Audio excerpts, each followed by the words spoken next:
Mohan Mohan sir good evening sir. Good evening. ఏంటి మొత్తానికి అసలు ఇప్పుడు ఉన్నటువంటి ఈవో శ్యామలరావు గారు ఈరోజు మాట్లాడినట్లున్నారు. ఒకసారి వారు బయట కూడా ఉన్నట్టుంది, శ్యామలరావు గారు బయట ఆయన చాలా స్పష్టంగా చెప్పినట్లున్నారు కదా. ఇది మేము 12వ తారీఖు 17వ తారీఖు లోపు 4 శాంపిల్స్ పంపించాము. శాంపిల్స్లో పరిశీలించినప్పుడు వీటిల్లో మాకు స్పష్టంగా వేరియేషన్స్ కనిపించింది.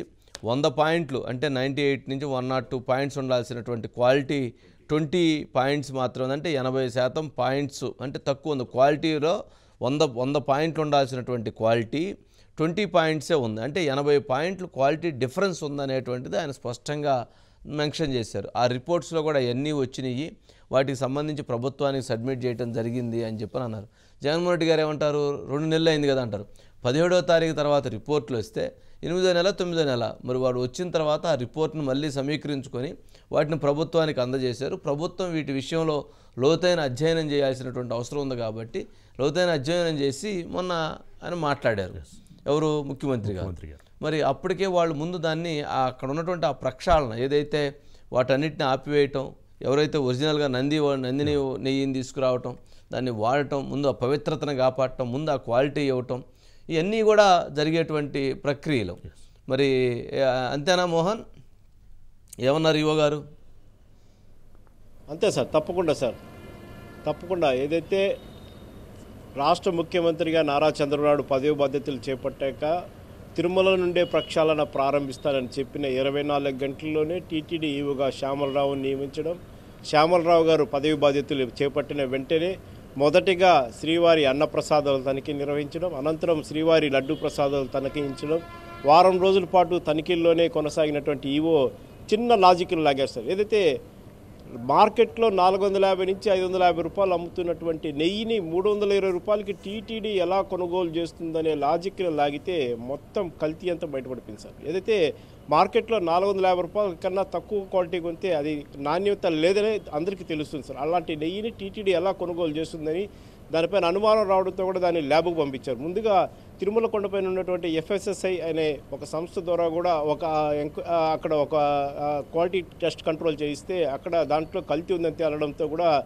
పై స్థాయి, అంటే దీనికన్నా పై స్థాయిలో ఉన్నటువంటి ఏదైతే గుజరాత్లో ఉన్నటువంటి NDDB ఆల్ఫా అనే కంపెనీకి కూడా పంపించి అక్కడ టెస్టులు చేయడంతో అనేక నిజాలు బయటకు వచ్చింది సార్. ఏదైతే శ్రీవారికి మహా ఆనందంగా పవిత్రంగా ప్రసాదాలు నివేదించే టైంలో కూడా కల్తీకి అంటే జంతువుల కొవ్వు పదార్థాలతో సంబంధించినటువంటి నెయ్యితో తయారు చేసినటువంటి ప్రసాదాలని స్వామివారికి నైవేద్యంగా పెడుతున్నారని తెలియడంతో ఒక్కసారిగా ప్రపంచవ్యాప్తంగా భక్తులందరూ కూడా ఆందోళన చెందడమే కాకుండా వాళ్ళ మనోభావాలు దెబ్బతినింది. దీంతో మనం నిన్నటి నుంచి చూస్తున్నాం, రాష్ట్ర వ్యాప్తంగా కాదు ప్రపంచవ్యాప్తంగా శ్రీవారి భక్తులు ఎక్కడికక్కడ ఖండిస్తూ ఇలాంటి చర్యలకు బాధ్యతులైన వారిని వెంటనే కూడా శిక్షించాలి, వాళ్ళందరినీ కఠినంగా పనిష్మెంట్ చేయాలని చెప్పి కూడా డిమాండ్ చేస్తున్నారు. మరోపక్క తెల్లారు చూసాం సార్, భోపాల్లో కూడా ఏదైతే గత ప్రభుత్వానికి సంబంధించిన ముఖ్యమంత్రి జగన్మోహన్ రెడ్డి కటౌట్ను కూడా కాల్చివేసిన పరిస్థితి అయితే కనపడుతుంది. అయితే గత పాలక మండలిలో వాళ్ళు తీసుకున్న నిర్ణయాలు శ్రీవారి మనోభావాలు దెబ్బతినే విధంగా కూడా ఉందని చెప్పి కూడా భక్తులు అయితే సాయంత్రం మహాన్యూస్ భక్తులతో కూడా మాట్లాడించే ప్రయత్నం చేసింది.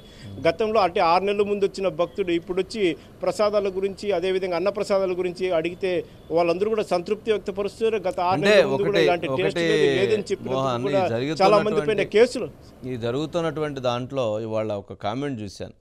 వైఎస్ఆర్సీపీ పార్టీకి చెందినటువంటి ఒక కామెంట్స్ కూడా ఏమని చేస్తున్నారంటే, కొంతమంది శ్యామలరావు బీసీ, ఆయనకు అసలు ఏం తెలుసు, ఆయన ఎక్కడ కీలకమైనటువంటి బాధ్యతలు నిర్వహించారు, ఆయన ఆ బాధ్యతలు అప్పచెప్తే ఆయన మా వైఎస్ఆర్సీపీ పార్టీ మీద విషప్రచారం చేయడం కోసం ఆయన మాట్లాడుతున్నాడు అని చెప్పని ఆయన మీద ఒక బీసీ అని చెప్పని ఆయన మీద ముద్ర కూడా వేసి ఆయన మీద కులమైనటువంటి ప్రస్తావన కూడా తీసుకొచ్చి మాట్లాడుతున్నారు.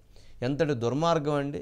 అంటే ధర్మారెడ్డిగా ఉన్న ఆయనకి అసలు ఆయన IAS కాదు, ఆయన ఎక్కడో వేరే సంస్థ నుంచి తీసుకొచ్చి డిప్యుటేషన్ మీద వచ్చి అర్హత లేనటువంటి వ్యక్తి అర్హతలో కూర్చొని ఆయన ఇన్ఛార్జీగా మొత్తం నడిపించాడు తిరుమలని.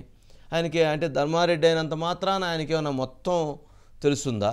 ఈ బీసీ అయినంత మాత్రాన శ్యామలరావు గారు శ్యామలరావు గారు కష్టపడి చదువుకున్న వ్యక్తి, ఆయన నిజాయితీ కలిగినటువంటి వ్యక్తి, నిబద్ధతతో పనిచేసిన వ్యక్తి, బీసీ అయిన ఆయన బీసీ దాంట్లో ఎంతో కష్టపడి ఆయన ఎదిగినటువంటి వ్యక్తి, అలాంటి IAS అయినటువంటి వ్యక్తి, అన్ని అర్హతలు కలిగినటువంటి వ్యక్తి, ఆయన ఈఓగా ఉండి ఆయన దాన్ని ప్రక్షాళన చేసి మంచి చేయాలి, భక్తుల మనోభావాలను కాపాడాలి, హిందూ ధర్మాన్ని కాపాడాలని చెప్పని ఆయన పనిచేస్తుంటే ఆయన మీద విషం చిమ్మేటువంటి ప్రయత్నం చేస్తారండి. ఆయన మీద విషం చిమ్ముతున్నారు. ఎంతటి విషం చిమ్ముతున్నారు ఆయన మీద?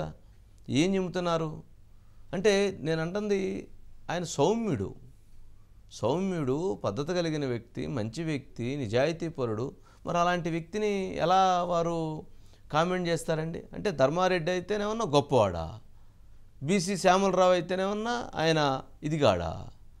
ఇది మరి అది అంత దూరం పోవద్దండి, అది తప్పు. అది ఎవరు అలా అంత వెళ్ళి విమర్శలు చేయాలనుకున్నా కానీ అది చాలా దుర్మార్గం. అలా మాట్లాడకూడదు. ఆయనకు 100% ఆయన అసలు తిరుమలలో మనం ఇప్పుడు గతంలో వెళ్ళిన దానికి ఇప్పుడు వెళ్ళిన దానికి మనం ప్రతి 2 నెలలకు 3 నెలలకు వెళ్తాం కదా. వెళ్ళినప్పుడు ఇప్పుడు క్యూ లైన్లో పిల్లలందరూ పాలు ఇస్తున్నారండి. గతంలో ఆ పాలు తీసేశారు, అల్పాహారాలు తీసేశారు, ఇప్పుడు మళ్ళీ పెడుతున్నారు. నైవేద్యం విషయంలో క్వాలిటీ పెరిగింది. అన్నదానానికి వెళ్తే అక్కడ క్వాలిటీ పెరిగింది. తిరుమల లడ్డూలో అద్భుతమైనటువంటి క్వాలిటీ ఇక్కడికి వస్తుంది వాసన. ఇంతకుముందు ఆ వాసన అనేది ఉండేది కాదు. అసలు లడ్డు కూడా ఇట్లా ఉండేది కాదు, పగిలిపోయి ఉండేది అనమాట. ఇటు పట్టుకుంటే పగిలిపోతుండేది. చూడండి సైజు ముందు అసలు చూడండి ఎంత చక్కగా ఉందో, నాణ్యత. ఆ పక్కన ఉంటే వాసనకి తినాలనిపిస్తుంది, నోట్లోంచి ఊరుతుంది. అంటే అంత క్వాలిటీని దాన్ని పెంచారు. అంతకుముందు ఏం చేశారు మరి? అంత నాశనం చేశారు కదా. మనం మాట్లాడింది కదా, రమణ దీక్షితులు గారే మాట్లాడుతున్నారు. ఆయన తెలవదా? ఎంతమంది అక్కడ పోయినటువంటి వాళ్ళు, గతంలో చూసినటువంటి వాళ్ళకి ఎంతమంది తెలవదు? అన్నప్రసాదానికి వెళ్ళి భోజనానికి వెళ్తే ఒడ్డలుండలో భోజనం పెట్టారని చెప్పి నాడు ధర్నాలు చేసిన సందర్భాలు ఉన్నాయి కదా. ప్రశ్నించారు వాళ్ళు కూడా. ఏం చేశారు మరి? ఇంకో అంటే ప్రతి దాంట్లో కూడా ఆయన క్వాలిటీని పెంచి దాన్ని పద్ధతిగా ముందుకు తీసుకెళ్తున్నారు అనేటువంటి అభిప్రాయాలే వ్యక్తం అవుతున్నాయి. మరి అట్లా మంచి చేసేటువంటి శ్యామలరావు గారి మీద ఆయన బీసీ అని చెప్పని ఆయన మళ్ళీ కులాన్ని పెట్టి ఆయన మళ్ళీ తిట్టడం, ఆయన విమర్శించడం అనేటువంటిది సరైనటువంటి పద్ధతి కాదు కదా. ఒకసారి ఆయన బయట ప్లే చేయండి, శ్యామలరావు గారు బయట. గీ సప్లై చేయాలంటే, ప్యూర్ గీ కౌ గీ సప్లై చేయాలంటే దానికి ఒక వైబుల్ రేట్ ఉంటుంది. ఎవరు కూడా ఫ్రీగా సప్లై చేయరు. సప్లయర్స్ ఎవరు, వాళ్ళకి బిజినెస్. 320 రూపాయల నుంచి 411 రూపాయలు కేజీకి ఉన్నాయి. అంత తక్కువ రేటులో ఎలా సప్లై చేస్తారు అనేది చూస్తే ఎవరు కూడా ఆ రేటు చూస్తేనే మనకి ఇది ప్యూర్ గీ సప్లై చేయడం వీళ్ళు కాదు అనేది ఎక్స్పర్ట్స్ కూడా చెప్తున్నారు. నార్మల్ పర్సన్స్ కూడా చెప్తారు. మనం కూడా బయట కొన్నప్పుడు, మంచి గీ కొన్నప్పుడు ఎంతకు వస్తుందని మనకు కూడా తెలుసు. బయట ఎంత రేటుకి మనము ఎంత రేటు పెట్టాల్సి వస్తుంది క్వాలిటీ గీ కొనుక్కోవాలంటే మనకు కూడా తెలుసు. అలాంటిది అంత తక్కువ రేటుకి కొనడం వలన అక్కడే మొదటనే మనకి దెబ్బ. ఆ రీజన్స్ అనేది అనలైజ్ చేయడం జరిగింది. అనాలిసిస్ ఎందుకు చేసామంటే కరెక్టివ్ స్టెప్స్ తీసుకోవాలి, ఏం జరిగింది, ఎలా చేయాలి దాన్ని, అది చూస్తే అదే చాలా క్లియర్ కట్గా అంత తక్కువకి ఎలా ఇస్తున్నారు అనే దాని మీద ఆయనకు అనుమానం వచ్చి అప్పుడు టెస్ట్కి పంపించారంట. దానివల్ల మరి అప్పటి వరకు ల్యాబ్స్ లేవు కాబట్టి బయటికి పంపడం, తొలిసారి బయటికి పంపడం జరిగింది. అదే అసలు ఏదన్నా కానీ పాపం ఇప్పుడు ఆయన అంత విమర్శ కూడా ఆయన చక్కగా ఉన్నది చెప్తున్నాడు. అలాంటి వ్యక్తిని పట్టుకొని విమర్శించేస్తే పరిస్థితి ఏంటి మోహన్? మొత్తానికి ఇప్పుడు ప్రక్షాళన జరిగి ఇప్పుడైతే క్వాలిటీతో కూడినటువంటి ప్రసాదం అందుతుందా?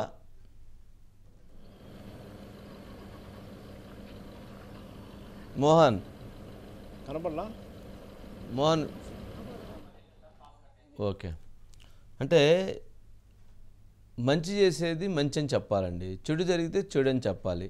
లేదా చెడు ఇప్పుడు జగన్మోహన్ రెడ్డి గారు చేసి ఉండరు, అక్కడ జరిగినటువంటి సిస్టంలో జరిగిన తప్పు మరి అది ఇప్పుడు బయటపడింది. లేదా ఆయన మరి ఇప్పుడు ఆయన భుజాన్ని వేసుకుంటే ఆయన పాత్ర కూడా ఉన్నట్లే కదా. ఇప్పుడు ఇన్న జగన్మోహన్ రెడ్డి గారికను చంద్రబాబు నాయుడు గారికి అసలు ఆయనకి రాజకీయం, దేవుడి దగ్గర రాజకీయం. ప్రతి సంవత్సరం దేవాంశ్ పుట్టినరోజున వాళ్ళు 15 లక్షలు ఏమనండి ఆ రోజు భోజనానికి అయ్యేటువంటి ఖర్చు 30 లక్షలు ప్రతి సంవత్సరం. అది ఆ 30 లక్షలు ఇచ్చి అక్కడ అన్నదానాన్ని కొనసాగిస్తారు. ఆ రోజు జరిగేటువంటి అన్నదానం మొత్తం ఖర్చు కూడా అది దేవాంశ్ పుట్టినరోజు నాడు వాళ్ళు పుట్టినరోజు మరి ఆ 30 లక్షలు పెడితే ఇక్కడ హైదరాబాద్లో బ్రహ్మాండమైనటువంటి అందరిని పిలిచి వేడుకలా చేసుకోవచ్చు కదా. అలా చేసుకోకుండా దేవుడి దగ్గరికి వెళ్ళి కుటుంబ సమేతంగా అందరూ అక్కడ ఆడ దేవుడి వారికి ఆ 30 లక్షల రూపాయలు ఇచ్చి అన్నప్రసాదాన్ని ఆ రోజు వారి పేరు మీద జరిపిస్తారు. మరి జగన్మోహన్ రెడ్డి గారు ఏ రోజు అన్నా ఏ రోజన్నా మరి అక్కడికి వెళ్ళి ఏ రోజన్నా అన్నప్రసాదానికి ఆయన ఖర్చులతోటి ఆయన ఏదన్నా ఒకరోజు చేశాడండి? ఎక్కడన్నా ఏదైనా దేవాలయానికి ఇదిగో ఆయన 10 లక్షలు చందా ఇచ్చాడనేటువంటిది ఎక్కడన్నా ఉందా అండి? ఎక్కడన్నా ఆయన హుండీలో ఇదిగో ఈ 10,000 రూపాయలు, 1,000 రూపాయలు, 100 రూపాయలు, రూపాయి బిళ్ళ వేయటం ఎక్కడన్నా చూసామా అండి? అంటే మనం మాట్లాడతాము అని అంటే ఏదైనా మాట్లాడవచ్చు, కానీ దాన్ని ప్రజలు ఎంతవరకు విశ్వసిస్తారు అనేటువంటిది ముఖ్యం కదా. ప్రజలు ఆలోచిస్తారు కదా. ప్రజలు మనకంటే రాజకీయ నాయకుల కంటే వాళ్ళు మేధావులు, వాళ్ళ ఆలోచన చాలా బలంగా ఉంటుంది, వాళ్ళ అభిప్రాయాలు ఏంటి, ఏం జరుగుతుంది అనేటువంటి దాన్ని గమనిస్తారు. మరి అట్లాంటిది వాళ్ళని కూడా మనం బురిడి కొట్టించాలనుకునే ప్రయత్నం రాజకీయాల్లో కరెక్ట్ కాదు. ఏంటి మోహన్ ఏంటి ఇప్పుడు వస్తున్నటువంటి ప్రసాదం, అన్నప్రసాదాలు కావచ్చు, తిరుమల శ్రీవారి ప్రసాదం లడ్డు కావచ్చు, లేకపోతే నైవేద్యాలు కావచ్చు, అన్నీ కూడా క్వాలిటీగా అన్నీ పూర్తిగా అన్నీ బాగున్నాయా? ఇప్పుడు అటువంటి భయం అవసరం లేదా? పూర్తిగా సార్. సాయంత్రం ఏదైతే మహాన్యూ శ్రీవారి భక్తుల్ని ఆ లడ్డు ప్రసాదం పైన, అదేవిధంగా అన్నదానంలో సప్లై చేసేటువంటి అన్న ప్రసాదాలపైన కూడా భక్తుల్ని దాన్ని క్వశ్చన్ చేసింది. దాంతో భక్తులు కూడా సంతృప్తి వ్యక్తం చేశారు. 6 నెలల ముందు శ్రీవారిని దర్శించుకునేందుకు వచ్చినప్పుడు కూడా అన్నప్రసాదాలు బాగాలేదు, రేషన్ బియ్యంతో కూడా తమకు అన్నప్రసాదాలు వడ్డించారని చెప్పి భక్తులే స్వయంగా కంప్లైంట్ చేశారు. అదే మనం ప్లే చేసాం కూడా. ఆ తర్వాత ఇప్పుడైతే శ్యామలరావు ఈవోగా ప్రమాణ స్వీకారం చేసి అనంతరం పదవి బాధ్యతలు చేపట్టారో, ప్రస్తుతం తిరుమల కొండపై కూడా అన్నప్రసాదాలు బాగున్నాయి, నాణ్యత బాగుంది, రుచి బాగుందని చెప్పి కూడా భక్తులు చెప్తున్న పరిస్థితి. మరోపక్క ప్రత్యేకించి లడ్డు ప్రసాదంలో కూడా లడ్డు నాణ్యత బాగుంది, రుచి బాగుంది, స్మెల్ బాగుంది అని చెప్పి కూడా భక్తులందరూ ఒక్కసారిగా కూడా చెప్తూ సంతోషం వ్యక్తపరిచేస్తున్న పరిస్థితి. అయితే 5 ఏళ్ల వైసీపీ ప్రభుత్వంలో ఏదైతే ఇలాంటి శ్రీవారి భక్తులు, అదేవిధంగా శ్రీవారికి ఇచ్చినటువంటి నైవేద్యం పైన కూడా కల్తీ జరిగిందో, ఆ కల్తీ చేసినటువంటి వారిని కూడా శిక్షించాలని చెప్పి కూడా భక్తులందరూ డిమాండ్ చేస్తున్నారు. దీనిపైన వెంటనే రాష్ట్ర ప్రభుత్వం చర్యలు చేపట్టాలని చెప్పారు. కొంతమంది అయితే కేంద్ర ప్రభుత్వం కూడా దీంట్లో ఇన్వాల్వ్మెంట్ వాళ్ళందరిపైన కూడా చర్యలు చేపట్టాలని చెప్పారు. గత పాలక మండలిలో కమిటీ సభ్యులు ఏదైతే కొనుగోలు కమిటీకి సంబంధించినటువంటి సభ్యులుగా ఉన్నారో వాళ్ళందరిపైన కూడా విచారణ జరపాలని చెప్పి, ఏదైతే మార్కెట్లో 450 రూపాయలకు దొరుకుతున్నటువంటి నెయ్యిని 320 రూపాయలకు కొనుగోలు చేసి, అది కూడా ఏదైతే గుజరాత్, అదేవిధంగా మధ్యప్రదేశ్, ఉత్తరప్రదేశ్ నుంచి కూడా ఇక్కడికి 320 రూపాయలకి ఎలా తీసుకొస్తున్నారు ప్రశ్న మీరు అడిగింది కూడా కరెక్టే సార్. ఏదైతే 320 రూపాయలకి అక్కడి నుంచి ఇక్కడి వరకు రవాణా ఛార్జీలు ఎక్కువ అవుతుంది, అలాంటిది ఇక్కడికి ఎలా సరఫరా చేశారని చెప్పి కూడా భక్తులు ఇదే డౌట్ కూడా రైజ్ చేసిన పరిస్థితి అయితే ఉంది. మరోపక్క 450 రూపాయలు విలువ చేసే నెయ్యి క్వాలిటీ ఎలా ఉంటుంది, 320 రూపాయలు చేసే సాధారణంగా ఆవు నెయ్యి అనేది పసుపు కలర్లో ఉంటుంది, గేదె నెయ్యి అనేది తెలుపు కలర్లో ఉంటుంది. నా వ్యత్యాసం ఈజీగా తెలుసుకుంటుంది. అలాంటిది గత 3 నెలలుగా కూడా, అంటే 3 నెలలుగా ఇప్పుడు వస్తున్నటువంటి నెయ్యి కూడా ఆవు నెయ్యి పసుపు కలర్లో ఉంది. అదేవిధంగా గతంలో వచ్చినటువంటి నెయ్యిలో కూడా డాల్డా మిక్స్ అయింది. ఆ డాల్డా అనేది దానిపైన కూడా టెస్ట్ చేయడంతో కూడా ఘోరమైన నిజాలు బయటకు వచ్చిందని చెప్పి శ్యామలరావు ఈవో గారు కూడా స్పష్టం చేసిన పరిస్థితి ఉంది. దీనిపైన ఒక్కసారిగా కూడా ఇవాళ ఈవో ప్రెస్ మీట్ పెట్టడంతో అక్కడ ఉన్నటువంటి మీడియా సమావేశంలో ఇండియాలో ఉన్న మీడియా సంస్థలన్నీ రావడం, అదేవిధంగా శ్రీవారి భక్తుల్ని వాళ్ళందరూ కూడా విచారించడం, ప్రతి భక్తుడు కూడా ఇప్పుడైతే శ్రీవారి ప్రసాదాల పైన సంతృప్తి వ్యక్తపరిచేస్తున్నారు. అదేవిధంగా రాష్ట్ర ప్రభుత్వం చేస్తున్నటువంటి పనితీరు పైన కూడా అందరూ సంతృప్తి అయితే వ్యక్తపరిచేస్తున్న పరిస్థితి అయితే కనబడుతుంది సార్. ఓకే.